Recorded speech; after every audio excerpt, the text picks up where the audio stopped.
episode of Hubert Syndrome PSX is imminent. Time to get hyped. Hey everyone, welcome to the show. So 2 weeks ago, I asked all the allies something they wanted to see from PSX. A dream of theirs. Now it's my turn to dream PSX 2016, where the magic happens. Let's get started. We're starting out with a bang. Shenmue 3. This is it, everyone. This is it. It's been over a year now since Yu Suzuki. Can you believe that? Over a year? Time flies. It's been over a year since Yu Suzuki hit the stage of E3 announcing a Kickstarter for Shenmue 3 and setting off a lot of random hate and bitterness for a Kickstarter announcement, but that's a whole nother topic. Anyway, Shenmue 3, PSX. Here's what I want to see. Lights go dim. Pitch black. Spotlight on Yu Suzuki standing there. He says, "Thank you, everyone. The Kickstarter was a resounding success. We raised a ton of money and we've been hard at work for over a year now. Here's what we have. I hope you like it." Walks off stage. Pitch black again. Now, Sony, but PlayStation experience, I get it. We're running a tight ship here. But here's my dream. My dream is that when he walks off, it's pitch black for 45 seconds. Just silence. Everyone at home is waiting, this is the moment. Shenmue 3, here we go, here we go. Everyone in the auditorium is like, is it supposed to play? Is there a technical problem? Oh man, he's gonna show Shenmue 3. 45 seconds. All of a sudden, the music kicks in. Play it, Don.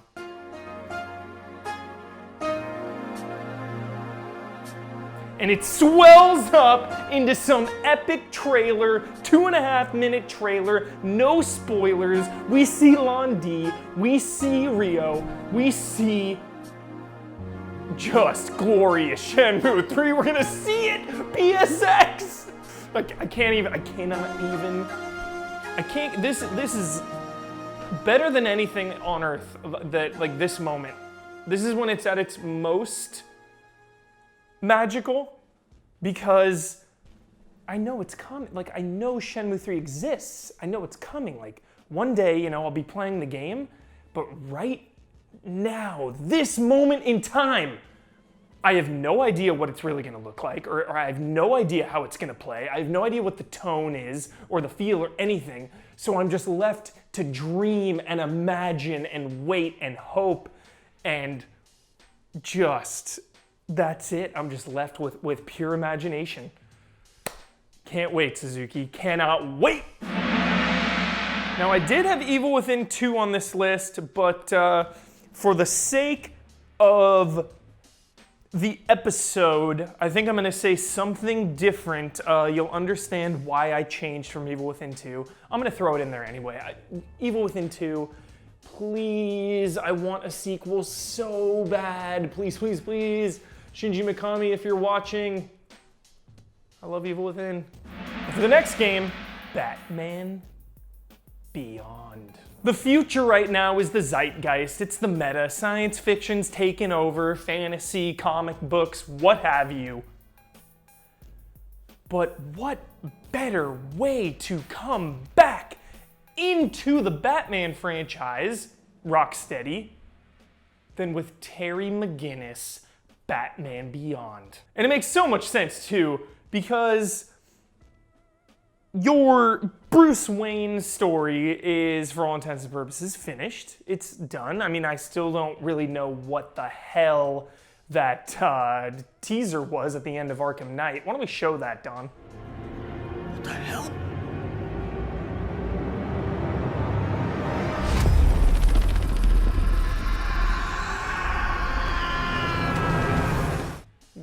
it had a Batman Beyond vibe, kind of, like Batman Beyond infected with Scarecrow virus. Who knows? But what I do know is that Batman Beyond could be such a cool way to stay in the same universe as the Arkham games. Arkham Beyond, you can even call it. So you have that history, that foundation, and it's like a Metal Gear Solid 4 style where Bruce Wayne Batman is super old. Like, they've had those moments in the show where old man Wayne is coming out with like his big Batman mech suit to try to tango with some villains. And I can only imagine what that would be like in a game, playing as Terry McGinnis, or even if they went another route and it was just like, they made somebody else a new Batman, you know, that went under that was taken under Bruce Wayne's wing. And the best part too is that Rocksteady could stretch their legs, you know, they were so locked in and beholden to Batman lore, all the villains and everything. Of course, they had their own interpretation and their own imprint and their own vibe to all the characters. But it'd be great to see Arkham Beyond, new villains, obviously villains from the show like Parasite and stuff like that, but some brand new villains. Then you can have some sick, Uneasy Alliance, Old Man Wayne, Young Kid McGinnis. See you there. God. PSX, it's seriously gonna give me a heart attack. Like, I can't even, it's the best. We just get to dream right now. How cool would that be? A Arkham Beyond game? So cool. Even like Justice League I would take. Rocksteady Justice League. Just unlimited avenues, unlimited possibilities, endless. Coming back with a big hitter. It's Resident Evil 7. Most likely gonna be at the show. I would put a bet on that. I would stake money on Resident Evil 7 showing up. Wouldn't it be nice? Wouldn't it be nice, Capcom, to extend an olive branch to maybe some doubters in the crowd, some skeptics, some people calling out, oh, looks like PT, looks like Last of Us, Resident first person, I'm not really into it, which I get. You know, Damiani gets like motion sickness and stuff. That's a bummer. But wouldn't it be nice? They come out, they say, oh, everyone's like, oh, it's gonna be the final Resident Evil 7 trailer, which we still know very, very little about. Thank you, Capcom. Seriously, pause. Capcom, thank you. People are giving you a hard time about this dummy finger, whatever. I want to salute you and say thanks for respecting the story of Resident Evil 7 and the environments and the way the game plays and everything about it. I think people may not be that hyped because we still don't know what the hell is going on in the game. And I love you for that. Let us discover it on our own. Capcom comes out, whoever it may be, and you know, everyone's in the crowd. They're saying, Resident Evil 7, here we go. This is it. This is gonna be that final trailer. Nope. You know what he says? He goes, Resident Evil 7 comes out in just a little over a month. So we thought we would take this opportunity to show you something else we've been working on.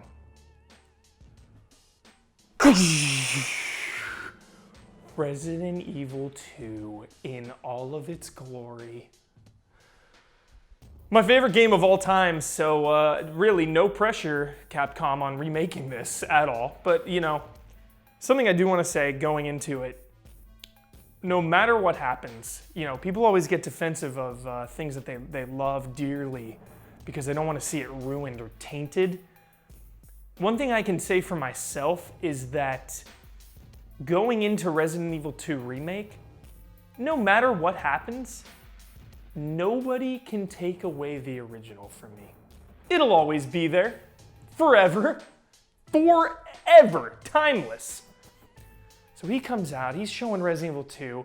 You know what, at this point, I don't even want to dream. I just want to say, yo, if you're gonna show me an image, I'm cool with it, whatever. Show me one image. Show me some concept art even, I don't care. I just want one thing from you. It's a big thing, it's a big ask, Capcom. I'm asking a lot here. I want a Resident Evil 2 demo bundled in with Resident Evil 7. Please, I'm begging you. And it doesn't even need to be that substantial. It's not even that crazy of an ask. You know, I'm gonna go back on that.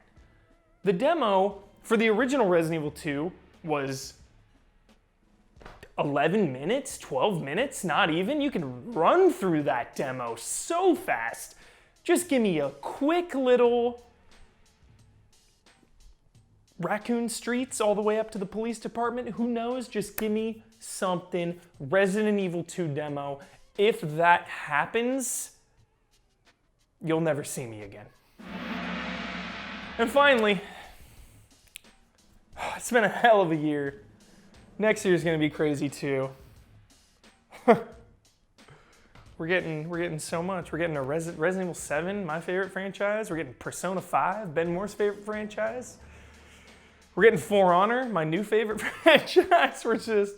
It doesn't stop in video games, everyone. It's just too good. So for this last one, I always say I'm not a creative guy. Mario Maker and stuff comes out, and I'm like, I'm never gonna make as good of a level as Nintendo. Like, I like living in Nintendo's world, you know? I want them to make a level for me, and I'm gonna jump in and dissect it and have a good time. I'm not that creative. So for this last one, whoever it may be, whoever you are, wow me with a brand new IP. Some game I have never heard of, in a new style I've never heard of. Maybe take a page out of Ian Hink's book and shadow drop something. Just, you know, in an era of sequels and remasters, which I'm still very thankful for, but with the amount of remasters and sequels and franchises that tend to play it safe, give me something brand new, something fresh, a game that has everyone talking like, whoa, didn't see that coming. We need one of those PSX, just one. Hopefully more. That's it for the show, everyone. PSX is just days away. I will be defending the Slusser Cup to the death against that rat, Bradley Ellis. Bring it, Brad. Let's see how much of a betting man you really are.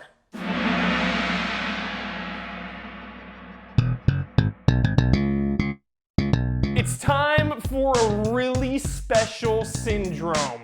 I could have easily done an entire episode on this, but I just need to get it off of my chest immediately. The Watch Dogs 2 prologue is one of the best gaming intros I've played in years. Let's start talking about this thing right now.